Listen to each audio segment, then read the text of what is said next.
Hello and welcome to the Layers podcast. I'm your host Tayo and I'm so happy to have you join us today.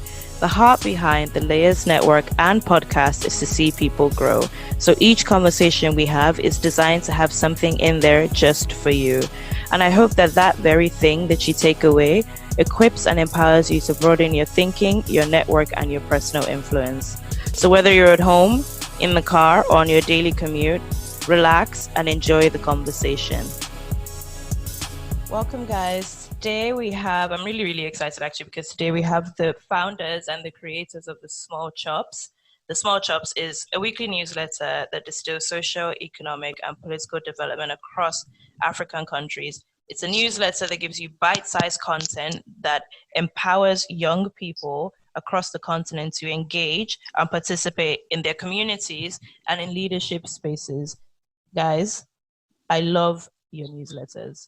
I am definitely your customer and I love the name Small Chops. But thank you. As you know, as Nigerians, the name Small Chops is people think of food. Are you guys dealing with the disappointment that you're not actually selling food, but you're selling news? Is this an issue that you've had? Christina, I'll let you go first. Yeah, Simi, I'm so sorry. I think I've thought about it too much. You're gonna edit this part out. But Simi, oh my gosh, I was trying to remember how you explained it at first because you did such a great job at it. I was like, how did you say it? I think you should go. Yeah, you should. Okay. You should take this one. Yeah. Okay. Yes, of course, we face disappointment. I mean, I live in Nigeria. I run a company called The Small Chops. People are going to be like, oh, you do food. Of course that's going to happen. But ultimately, it's basically when Christine and I were talking about it, we were thinking about it like we're taking large, undigestible news content and we're chopping it up. And I think we kept saying, we just need to chop it up. We just need to chop it up.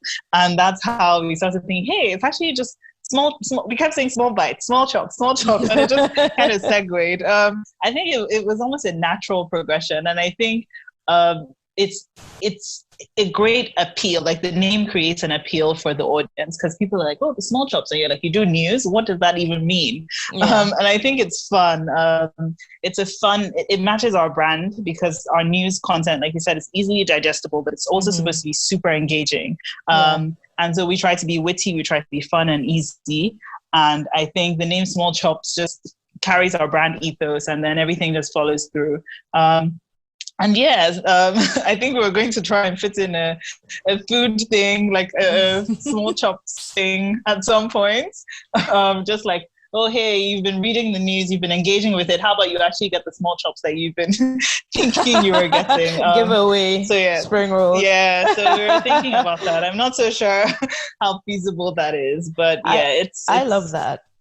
I actually weirdly like that. Yeah. Well, so sorry. For those of you listening in that are not familiar with small chops, in Nigeria, small chops are like basically like finger food that you get at a party or... Yeah. I was going to say something. I don't know if I'm being a bit too forward by... Am I reaching by calling it potential tapas? Like, is that... Yeah, basically tapas. It is actually. It is Nigerian, or I think they have it in some other African countries. Maybe it's just not called small chops. But we really... of also like the small chops pack is a whole experience. Like you get a little bit of everything, different like food groups, carbs, proteins. Like it's just such an experience, and I think that's what we want it to be, like a melting pot of like micro experiences. Wow, you really made Giz Dodo and Puff Puff into a melting pot of experiences. We really did. No, but it is, and I think we really like. We try not to detract too much from the name. The name is key. It's key in many ways, and I think we love it. We have fun with it. And definitely. I love it. So we've gotten into Small Chops now, the name, but who are you guys? Tell us a bit about yourselves. What do you do? Have you always wanted to do this? What were you doing before? What are you doing during? Just where are you from? Yeah, so we are, I mean, as you mentioned, very articulately in the is that even a word, articulately? I think you just Yeah, made it up a sounds. word. I mean, I think it is. I It like doesn't it. sound like a word. Anyway, yeah, so obviously Small Chops, a content platform that essentially looks at identifying leading political, economic, and social issues, and writing that in a way that's easy for the reader to understand. Yeah. Separately before Small Chops, I personally worked as a business consultant for a few years, then worked in the public policy space, and I think the one thing that just constantly followed me all through is how to engage and to to even just be interested in terms of the leadership trajectories of their countries, the economic trajectories of their countries, and the political spaces as well.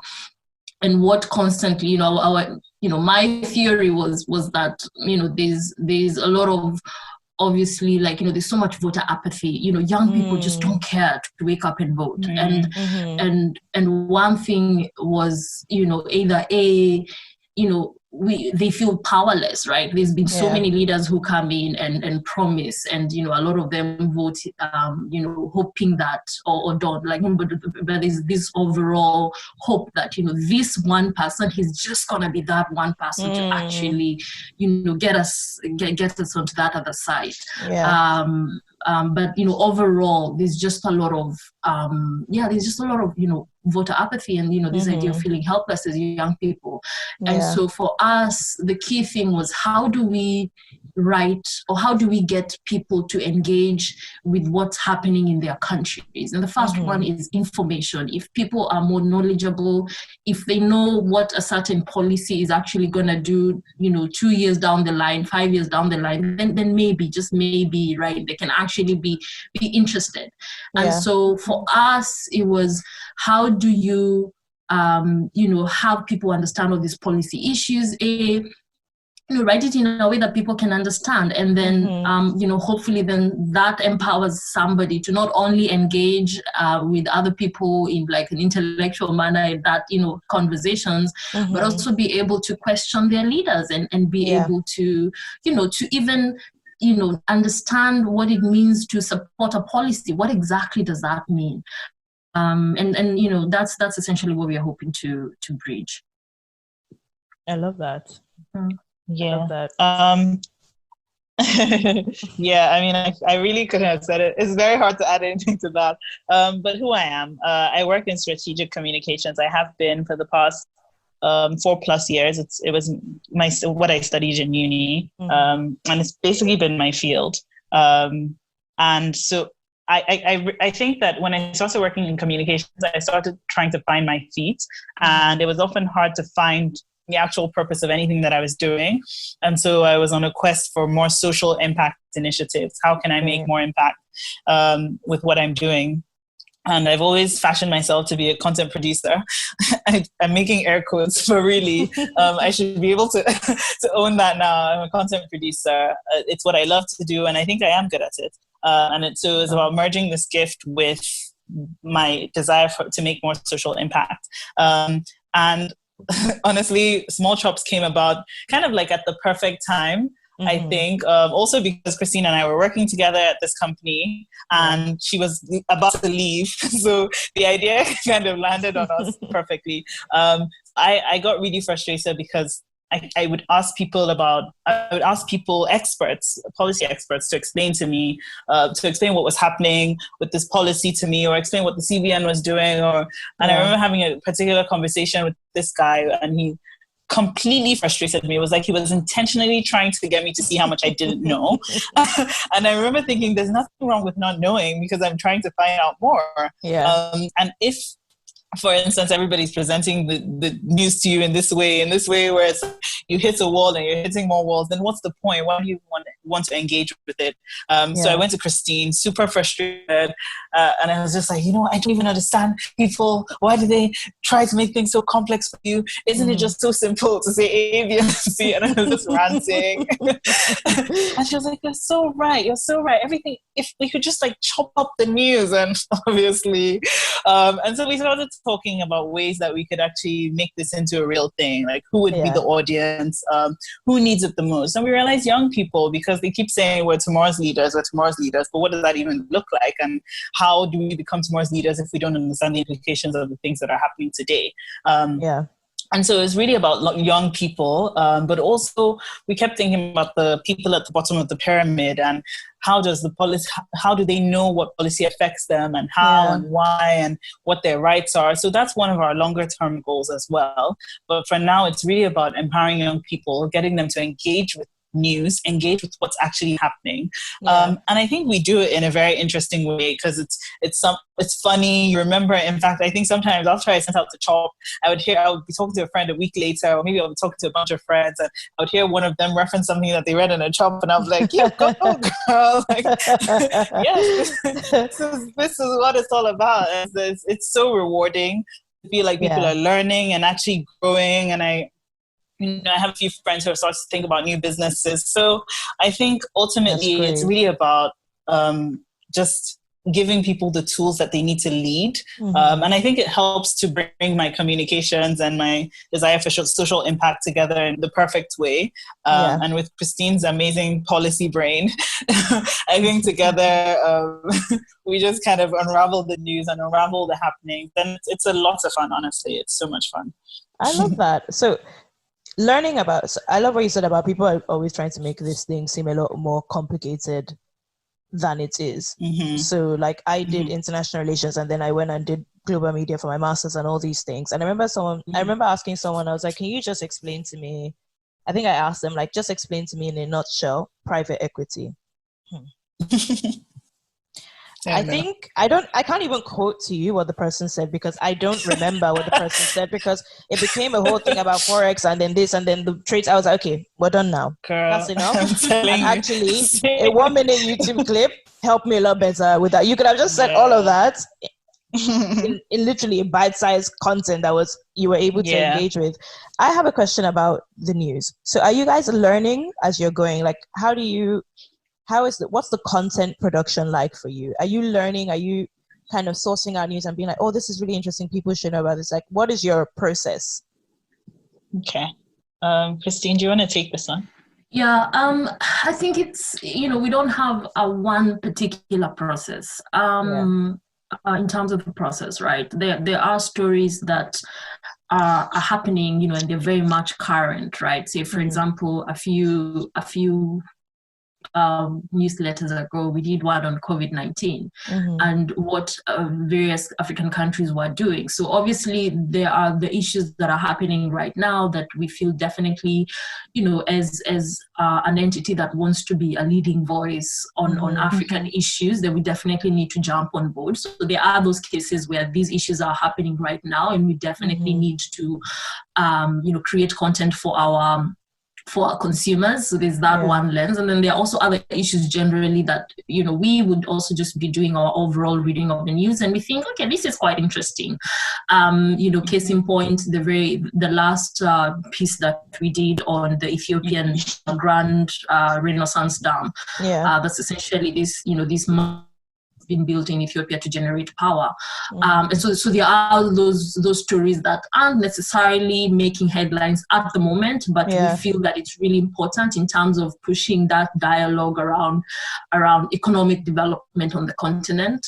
And then there are also, stories that we are also quite passionate about, that we also just take that opportunity to also learn more about that story, and case in point, provide content for our consumers. So there isn't a one size fits all approach, but definitely our goal is if it's happening and if it's relevant for our readers right now, it may not be making headlines at the moment, but there is a potential of it actually being an impactful stories a few months or years down the line, then we'll make sure that we can definitely create content on that note.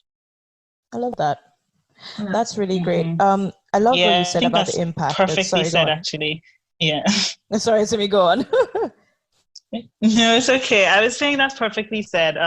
And in terms of learning, yes, 100,000 times yes, I've learned so much. I mean, it's just, I think Small Chops is for me, to be honest. Sometimes I look at it like it's selfish activity that I do honestly to help myself better understand. Yeah. So yes, I am the audience and I am the creator. So yes, absolutely. I learned so much. I think we both learn a lot, but I think I'm getting the lion's share of the learning. Definitely. I love that. And it could also be, and also just to add on to that, right? It could also be a story that we read and, individually, we just don't exactly know, okay, but what's the bigger story? Because, sometimes when, there's a dam in Ethiopia, for example, a lot of reporting on the Ethiopian dam would just be, okay, there's this Ethiopian dam and, Egypt isn't so happy about it and Sudan is sort of fickle, right? But then that's just it. There isn't that deeper dive in terms of understanding, okay, but why is it an issue? And then, you'll see in that story, we actually go all the way to like 1929, there was this initial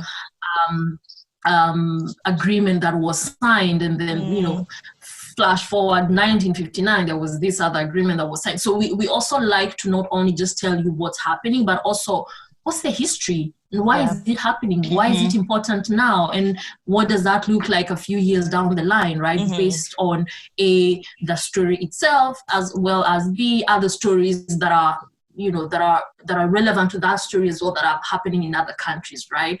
So we try. It is definitely a learning experience on each and every story that we do.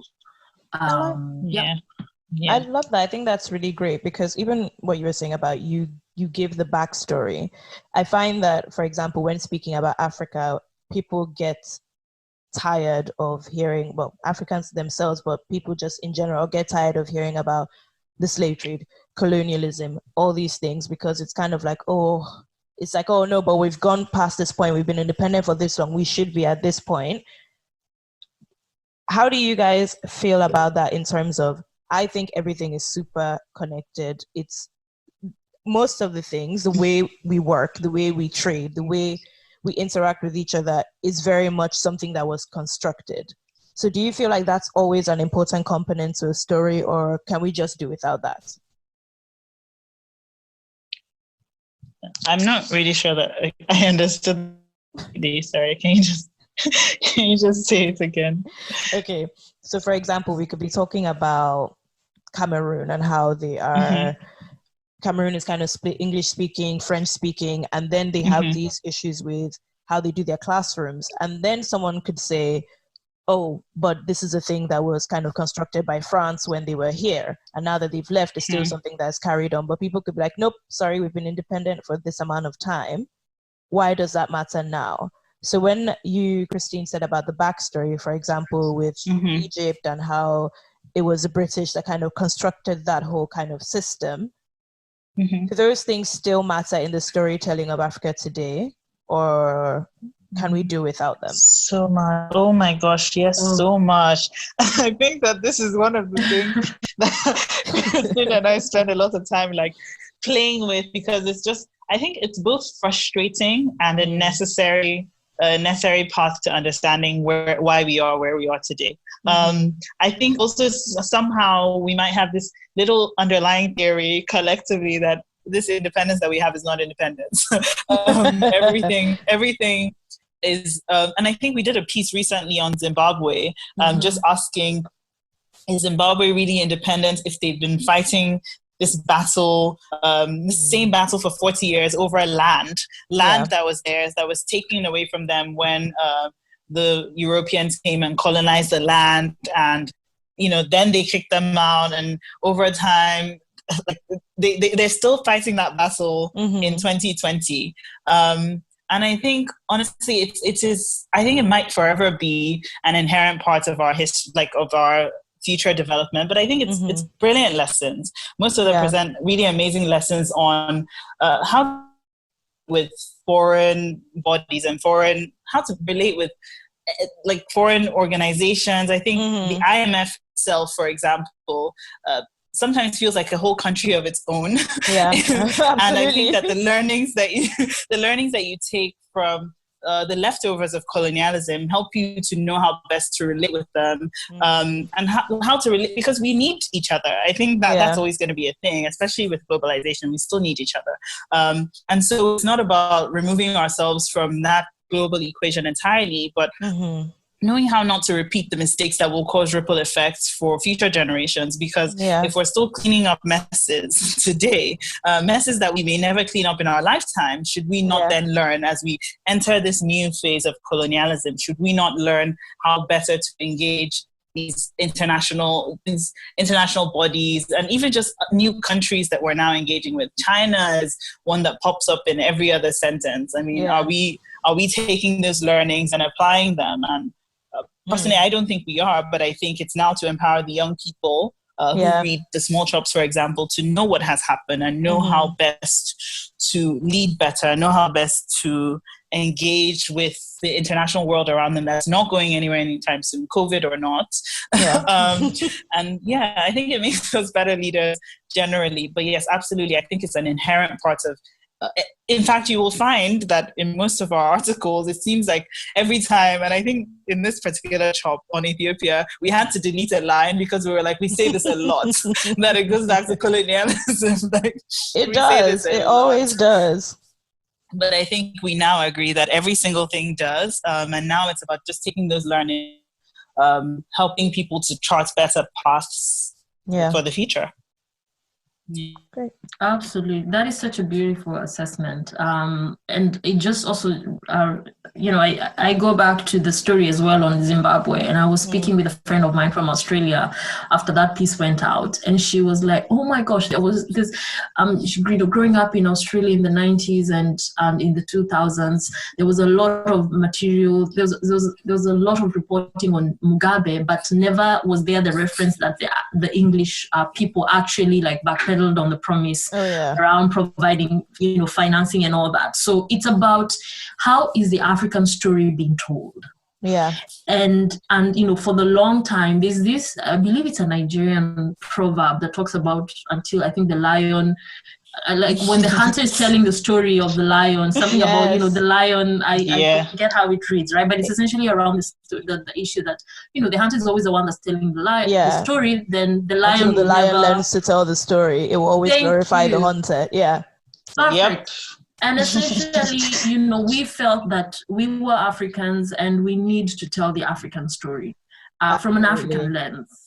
And obviously that whole background is so important because things do not happen in a vacuum. Even when we're seeing the issues that are happening, with Ethiopia and, Ethiopia saying that, the US seems to be biased and they are being undiplomatic, and they're apparently supporting Egypt. Why are they supporting Egypt, right? There's an entire story around that. So it's really important. We cannot just tell this story not talking about what are the root causes. I particularly love that bit where it was like, okay, let's get an outside, let's get a mediator. And Russia's like, sure, I'm happy to help. Everyone's like, everyone's like, I'm like, and then we'll pass. And then I continued reading and I saw the US and the World Bank. I was like, I know. What now? What's the catch? What now? What now? Yeah. I actually wanted to go back, if we could go back for a second to voter apathy. So I live in London and I feel like I have a very interesting relationship with voting. So I tend to, for me, a vote is like, and I feel like people that know about Nigerian politics and Nigerians and just people who know about that 2015 election. For me, voting is like, oh, we're going to go and have like a big change. And when I say big change, I mean everything that we thought that Buhari would be.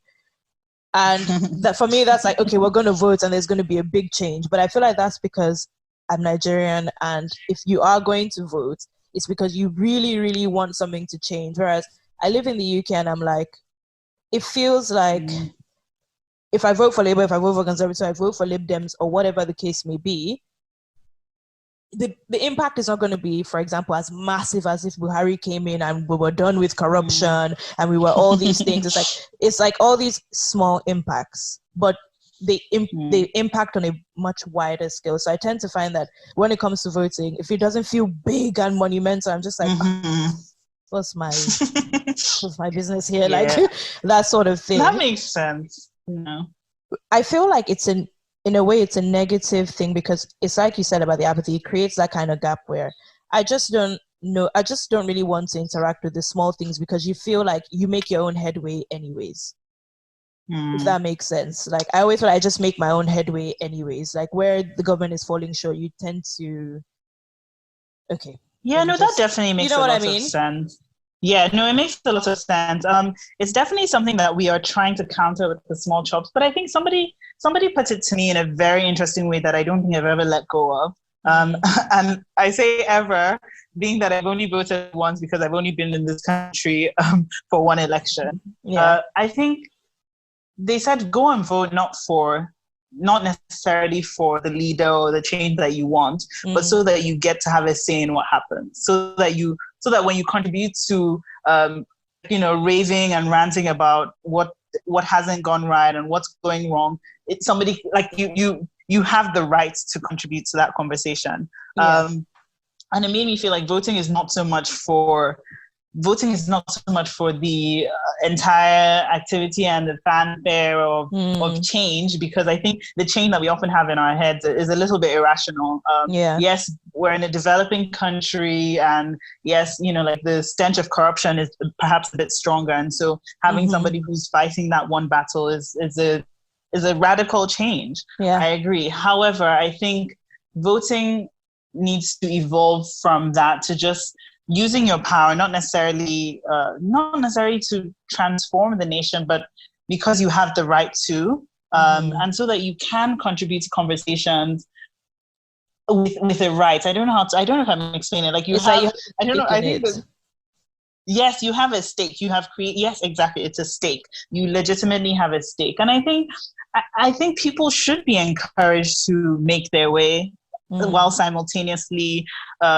Also engaging with policy and engaging with leadership. I think making your way, that the power is in your hands. Yeah. I don't think that people should ever forget that the power is in their hands. Even though the government can interfere with what you're doing, I think ultimately the power is in your hands, and you have to be able to say, I am charting my way, but I am also doing so in a way that affects the overall environment, and in so doing affects policy direction. I mean, just think about the volume of people who now, and I'm going to use payment gateways. I think I said that before, but probably because I've been working in a financial inclusion space. But it drives policy when there's a larger volume of people doing something and making noise about a certain thing. Those people are just making their way. But the government sees a certain action in a certain space and says, hey, is this something we should be paying attention to? Why is there an increased volume, or even even the interest of international bodies?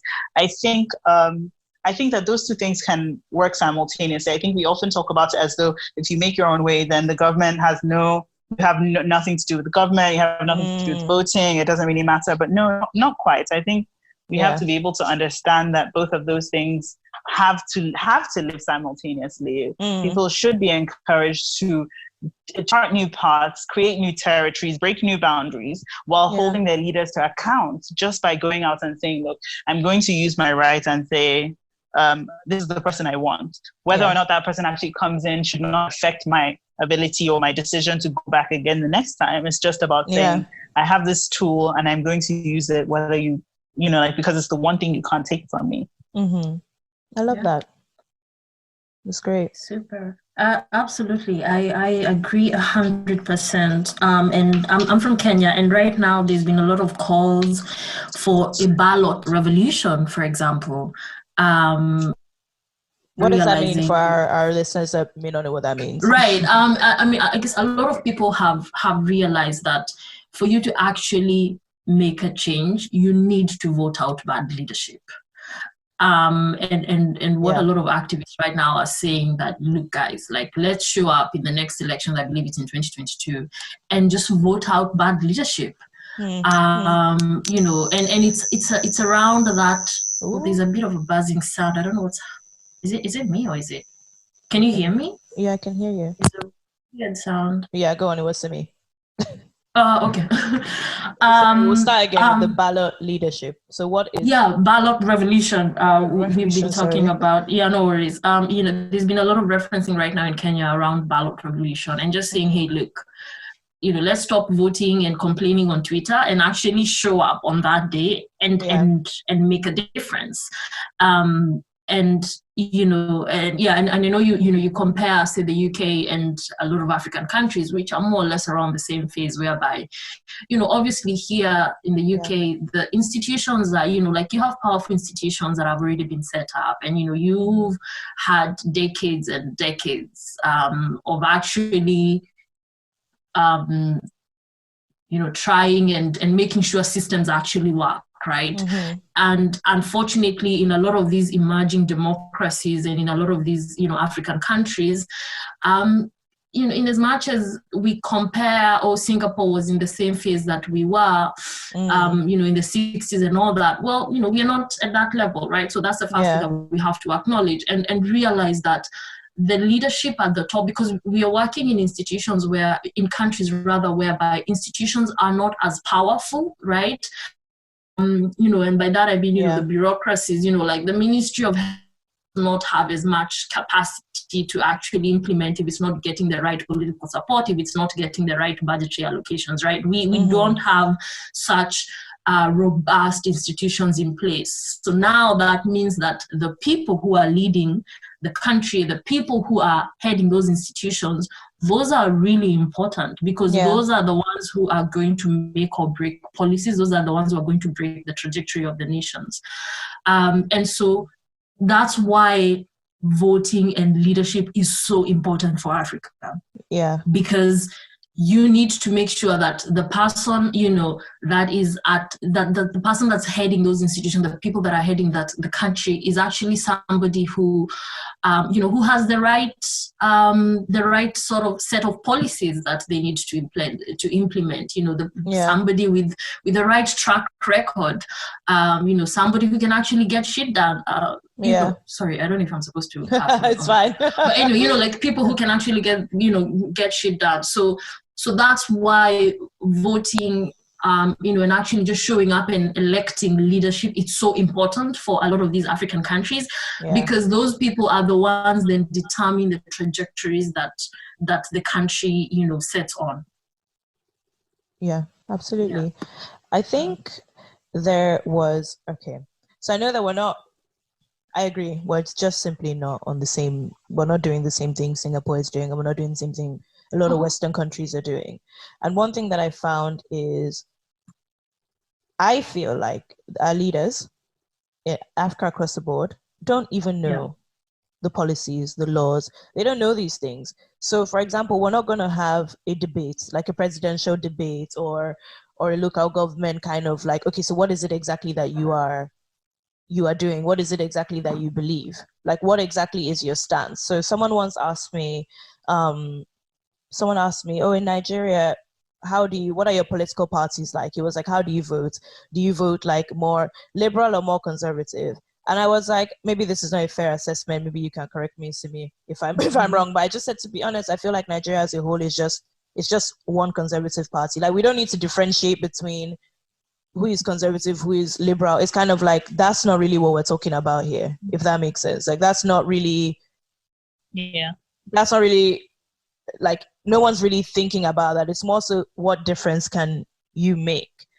Now, how do people get informed about policies? Like, how do people actually know who is who, where to go to, who to speak to? Are you even going to be heard when you speak? Sorry, it might sound like we're being a bit repetitive, but I feel like these are important questions, because if we're going to empower and equip young people to go into this space of like politics and get involved and actually feel like, as we said, they have a stake. I don't know what the step is, because right now I feel like involvement in politics for young people is Twitter bashing. Like, that's it. that's it. That's it. That's actually it. Just can you hear me clearly? You can edit this part out. I changed earphones and I just want to make sure it still sounds clear. You sound lower. Okay. Any better? Yes, much better. Okay, perfect. So, I mean, yeah, I certainly agree with that. I agree with everything you said. I think Nigeria, it wouldn't be an unfair assessment to say we're predominantly conservative, so it's very hard for you to have such differences in the overarching political stance. I don't think that's such a bad thing. Personally, I don't actually think it's such a bad thing. I think it's just the lack of clarity in what they stand for and what their mission is that often can be the challenge. I think, honestly, and again, it's also not an unfair assessment to say it sometimes feels like our leaders don't actually understand the policy. I agree. And I think we have given up. Well, I haven't, not, that sounds bad. I think to a large extent, we have kind of given up on our leaders and are just focused on empowering the leaders of tomorrow. We are saying that for all these people who read the small chops, for example, you know a little bit more about policy, whether it's policy in your own country or the policy in all these other countries. You know a little bit about it, enough to take an interest and go and read it yourself, enough to take the reins on your own. And I think that I think we're doing our young people a disservice in general by not equipping them with this knowledge. On a broader scale, because the small chops is just one thing, and I know that there are increasingly a lot more organizations who are trying to empower people with knowledge in an engaging way. But I think that it would be good if it was a core part of education in getting people forget presidential debates, get young people to debate on what policy is and what's happening, so that you have people who can go into any room and challenge.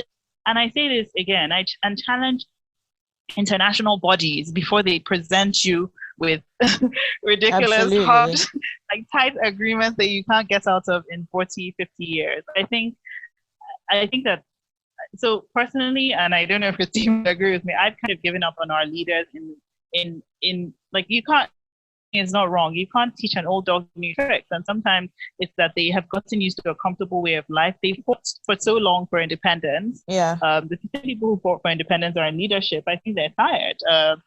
And it's okay if they're tired. I just think now we just have to get ready for tomorrow. What does tomorrow look like? Who's in charge of tomorrow? I think then you have more well-structured political parties that are actually that have more clarity. I mean, and I think we are getting that. I mean, Banky W's party is a modern democratic party thing. While I was not necessarily standing behind it, I realized that they did make an effort in articulating their views a little bit more, and in trying to be clear and say, this is what we stand for. And even Kingsley Moghalu's party, I don't remember what it was, but he was very, he had his whole manifesto. They were doing what they could to help people understand this is what we stand for. And I think for now, we may not be in a place where we can stand on two sides of a coin and say, hey, I'm conservative, you're liberal, and this is, I think it's okay that we are, I think our conservatism is actually, yes, it has its faults, especially with women's rights and things like that, but I think that it's okay for a developing country. And now I think there's a unity to it in a way. Yes, there is. There actually is. We just now need to be able to articulate where we want to be and how we get there and who gets us there. And I think understanding policy is a great step to that. We're focused on young people. We're focused on people who care and people who want to engage and want to be a part of it. Absolutely, Simi. And when you're just saying this about, how important it is to focus on young people, I just remembered I watched a video. I think I can't remember when, but I watched a video about Julius Malema, and he's the South African politician. I believe his party was running as well. He was running for the presidential elections, but obviously he wasn't successful. And he was talking about Africa, the African Union, and he was saying, he's a young guy, and he was talking about how the African Union is an old man's club who just protect each other and they don't call each other out on issues. And he was talking about how, African Union has this vision, it's called Vision 2063, and it's about essentially the kind of Africa that we want. And he was saying, look, these guys are not going to be there in 2063. Honestly, I was just thinking that. And he was saying that, look, these guys are not going to be around 2063. It's our responsibility to actually, realize that, these people, they don't really have our interest at heart. They will not be questioned in 2063 around, why didn't we eradicate poverty, or why didn't we ensure that all the existing conflicts within the continent have been solved, and all of these other agenda items that they have on that Vision 2063. So, and that's why for us it's so important for young people to get to work. I mean, we constantly talk about how Africa is the youngest continent, and we have the youngest youth population. I believe it's more than half of the entire continent's population, and that just shows how it's so important. Actually, if young people want people that are actually standing in place for their rights, and it's so important for actually young people to start being involved, and for them to actually show up.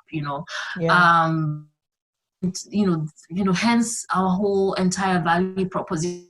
Do we speak to the millennial? How do we make sure that you actually understand how this policy or this document, Simi was talking about, that this document that your president is signing, how it's going to affect you. There's one activist in Kenya, Boniface Mwangi, and he's always talking about how the Kenyan government has taken on so much debt that today when a child is born, you're automatically in debt. Wow. Right? And so so you need to understand that, you need to understand that, the next Chinese loan that's being built, you're going to pay it out for your entire lifetime. So what does that mean? The cost of living is going to go higher, because then obviously the government needs to make money. They need to tax you more so that they can be able to pay back some of these issues, so yes. And you said, unfortunately for a lot of young people, it's behind our computers, and we are on Twitter, and actually, the day of the elections, I don't know, we probably nursing a terrible hangover because we have a work-free day on the day of elections, and that's unfortunate. That's unfortunate. I think in 2013 in Kenya, we had this guy that was running for presidency. He was a really young guy. He's called Peter Kenneth, and he had done so much as a member of parliament, and now he was running for the presidential election. And he was obviously, out of everybody, he was obviously the best choice out of the people that we had, and everybody on Twitter was voting for him. And we were so I was sure that, at least he's gonna emerge, even if he doesn't win, but maybe the second or the third person, and maybe also that just positions his party as a key opposition party to also push the government of the day on issues. And the guy, I think he was in the bottom. And I remember one of my lecturers uni that time, and I remember one of my lecturers coming to school, and he was like, what happened? This guy was just a Twitter president. Everybody on Twitter was voting for him, but nobody actually cared to wake up and go and vote. Elections are not won on Twitter, as they say. Yeah, and I think that's the problem. We can there's a guy who always says, nothing. I think this is my brother who told me that in life there are two types of people. There are people who do shit, and there are people who don't do shit. That's very true. And we just need to do shit about issues. Perfect. I've seen. I feel like it's gone the perfect about doing. So there are lots of people. I feel like I want to ask a question, but it might be a segue. Okay, before we segue towards the end of our conversation, I wanted to ask about the doing of things. Now, when you guys decided to start the small shops? Actually, no, I'm not going to start there. Sorry, I'm going to cut that bit out. We're not going to start there. No worries. This thing about elections and the youth. So my boss was saying in one of our meetings, just a passing comment, and she was like, oh, there's like a conference or like a conference in Nigeria. She was like, and someone was like, oh, I wonder what it's going to be about. She was like, corruption, leadership, and the youth. She was like, that's what it's always about. How do you avoid sounding like a broken record? Girl, I think because people that are listening to us are probably going to be like, we've heard it all before. Like, how do you avoid that? I think that I mean, I really think that there's nothing wrong with being a broken record, because I don't think that people get it. If you got it, then you would act. I think it's that simple. I think that I think if you got it, you would act. You would find a way to act. You would find a way to do something about it. So I don't think that I think we need to keep sounding like broken records. I just think that the delivery needs to keep changing. We live in exciting, dynamic times. The delivery of our content, of our messages, of this broken record needs to be presented in new formats. And I think people are doing that people are increasingly doing that in exciting ways, I think. But I think the broken record thing is not a problem.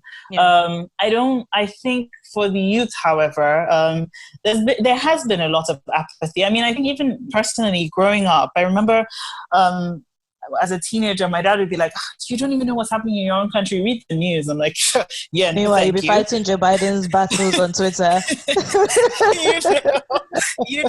like, and I would just be like, yeah, no, but why would I? And I would watch my parents read these large newspapers, and it was just so, why would I do it? And I think that people don't really have access. You think that a lot of people are listening to those talks about corruption and this and that, but they're not.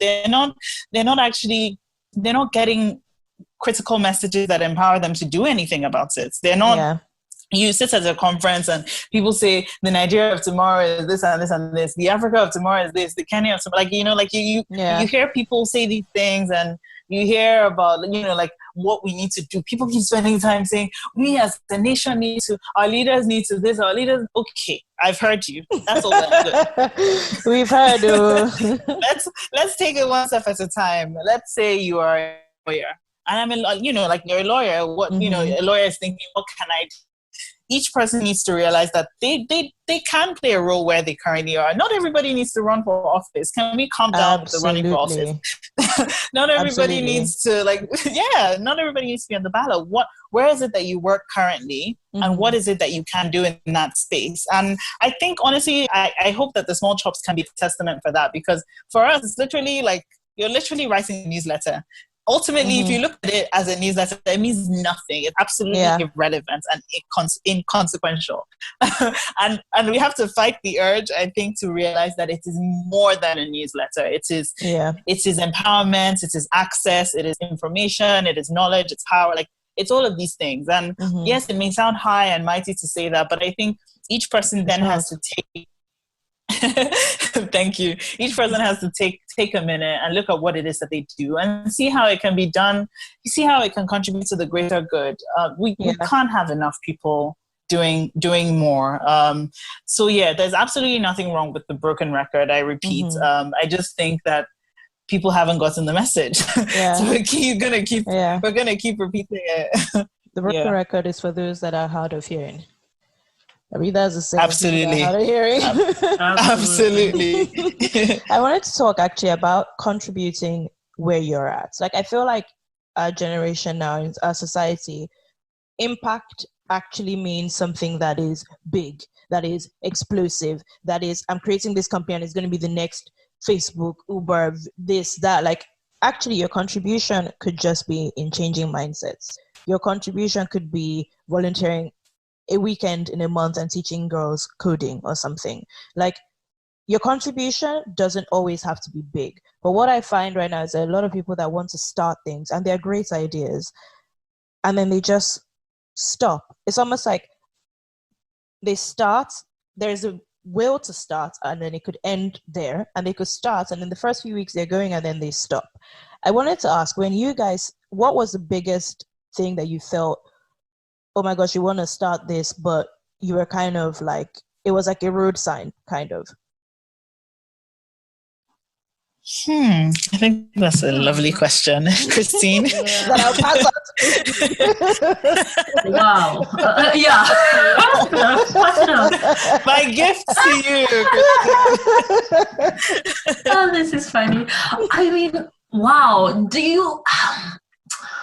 Before I answer your question, this just reminds me, I remember like when I was just graduating out of uni, and I remember sitting with one of my mentors in her office. She was a lecturer, and I constantly kept on telling her, like, I want to know what I'm supposed to do in life. And I just wanted to, like, I just want somebody to tell me, this is it. Like, I need a sign. Yes. And I would just run with it. And obviously it never happened. But anyway, I guess, I think wow. This I don't know. thinking. I mean, I know. So if I can help you. Go ahead. I don't know. I think we collectively, we helped each other remove any road signs. And I think that's one of the great things about having a partner, right? Yeah.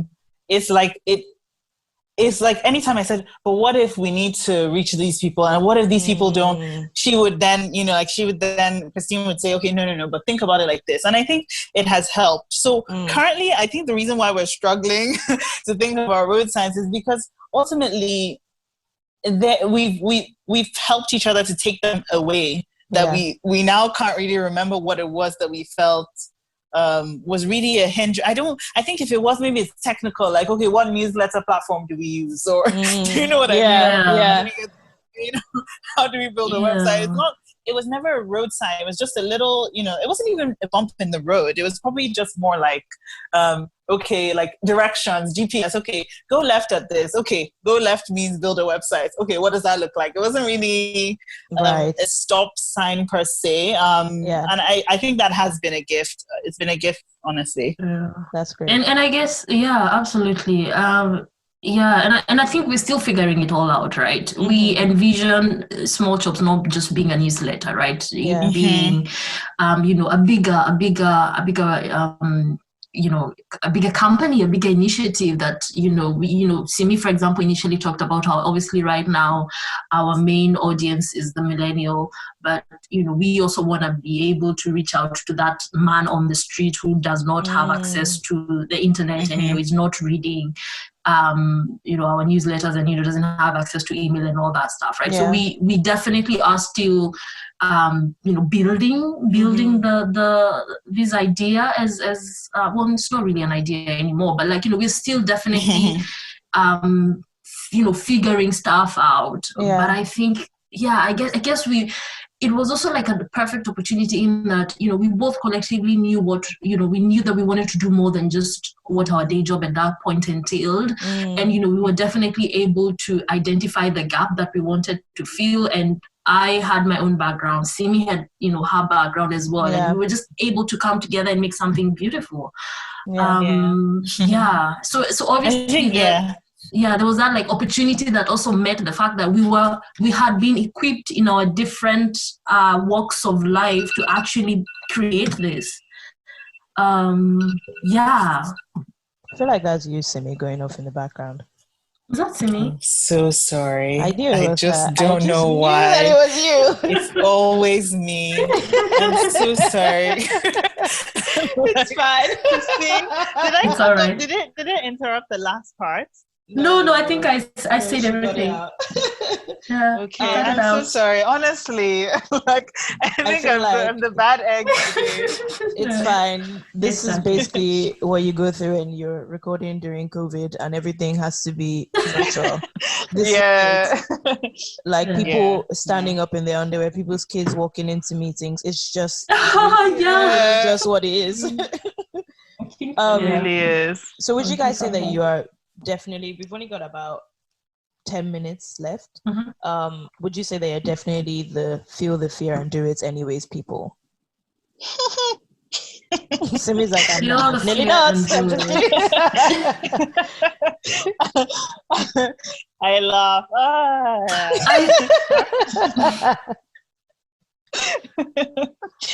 Are we, Christine? Are we?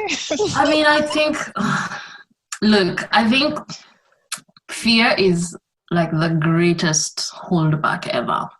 Just that fear of, oh my gosh, what are we gonna write? What if we don't have content for the next newsletter? And what exactly does that look like? We don't know. Yeah. I think you just have to start. Like, start small. Make it. I know this sounds so cliche when you say it, and everybody says it. But is it, you want to build something, and just action items, identify what exactly do you need to do for, these. I mean, I always think about it, you want to make a meal, then you identify all the ingredients that you need, and you get those together, and you just have to start small, start somewhere. Like, just fuck it and do it. Yeah.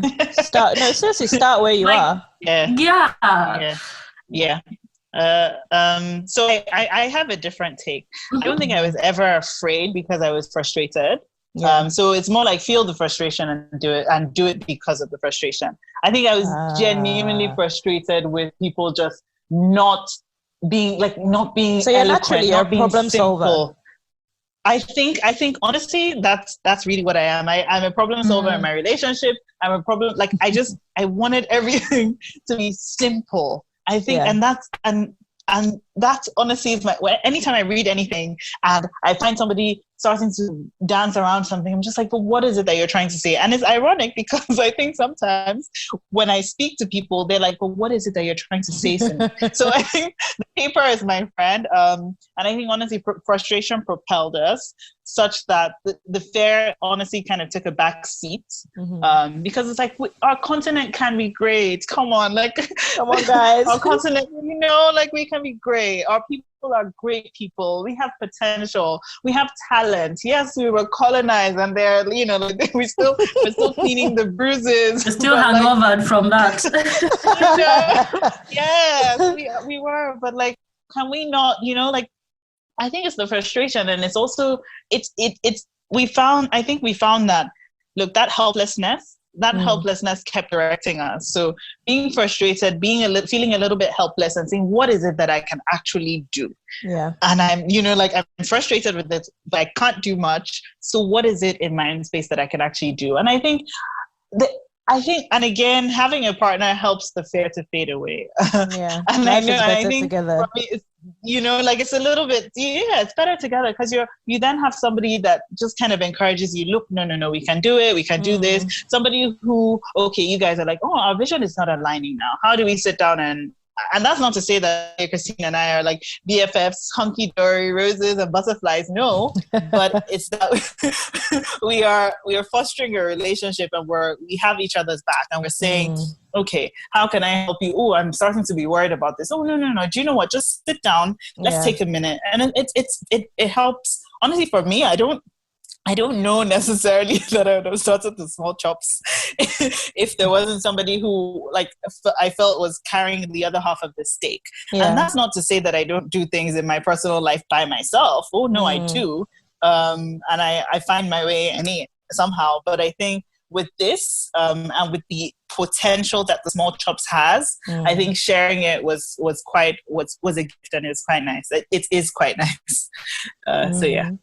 It's your love child, your African love child. Very much so. Very much so. I love that. I've really, really, really enjoyed speaking to you guys today. I'm really hoping that people listening will create a hunger and a thirst. First of all, sign up for the newsletter. Where and how can people sign up? I mean, so if you go to our Medium page, there's a link right under, if you type in the small chops on Medium, there's a link right there. It's not hard to see. It's a short link. Click on it, you're there. Or just type in the small chops on Instagram. We're not hard to find. No problem. I'll link everything link everything for you guys. Don't worry. Make it easy. Just look for the small chops on Medium, on Instagram, Twitter. It's all there. Perfect. Everybody sign up. Read it on your commute. Literally, that's like my Friday morning or Friday evening. Literally, that was when we were commuting on Tube. That was like my read. It makes you. Awesome. TD Jakes actually said this thing one time. He said, "Interesting people have interests. Learn. it's a conversation starter. You know a little bit. You know a little bit about a different African country. Like, I'm Nigerian. Yep. Who would have thunk it that Ethiopia, Sudan, and Egypt are fighting over the Nile? For goodness sake! But it's interesting content, and it will inspire. You guys have a "What can I do" section. It inspires people, as you said. It's impactful. It encourages you to participate. If you don't participate in Africa, well. Don't complain when she goes down. Get out. Leave the continent, please. Don't complain. In honor of small chops, I have my last question for both of you. What are your favorite and your worst small chops, food-wise? Oh, that's a good one. Oh my gosh, I do want to be allowed back to Nigeria when I go back. So I'm afraid this is a trick question. But honestly though, I love samosas. My not so great small chops is I think Is you can. Mm-hmm. Is it masa? Which one is that? The one that's like, I don't know, it's like plantain, but it's I not. hate that one. I don't even know what that is. It's like a plantain ball. I don't even know what the hell that is. Yes. Especially like when you bite into it and then there's so much oil. Oh, yes. Oh my gosh. Yeah. I think I think that's a lot of people's worst one, because it's like you can't really understand what it is. And for the longest time, I used to call it gizdodo because I thought that's what it was, and people would be like, you don't like gizdodo? How can you know that? I'm like, have you tasted it? All the oil, but yeah, I absolutely hate it. Wait, what was the name again? Masa or mosa or masa. I really don't know why it's in there. I think it's just a Nigerian nature of piling things in. So this would be nice. I feel like there's no reason for it to be there. Really isn't. I think everybody loves puff puffs though. Like puff is the winner. It's a winner. Yeah. Spring rolls are the winner for me over puff puff. Yeah. I don't know. I mean, too much puff and you're not feeling great. But if you have, you can't really have too much spring roll, can you? It's like vegetables and a thin layer of dough. You're good. And gizzard is. I love gizzard, but not when it's dry. Some people fry that gizzard and it literally becomes like kilishi. It's just like, come on. Come on. Fair point. Like, what did the gizzard do to you? Why did you it's so dry? I'm just like, Yeah. Oh my gosh, you're making me hungry, guys. Please stop. I really enjoy this conversation. Thank you guys so much. I'm so happy that we had the conversation. I'm happy about what you guys are doing. I'm happy that you are women in Africa. You're talking about politics, and that might not seem like a big deal, but for some people, it is. No, it is. Yeah. Thank you for playing your part for our continent. Thank you so much for this platform. Honestly, I commend you, and I just hope that you're able to reach millions and billions of people. And thank you for having us. Thank you. Thanks, guys.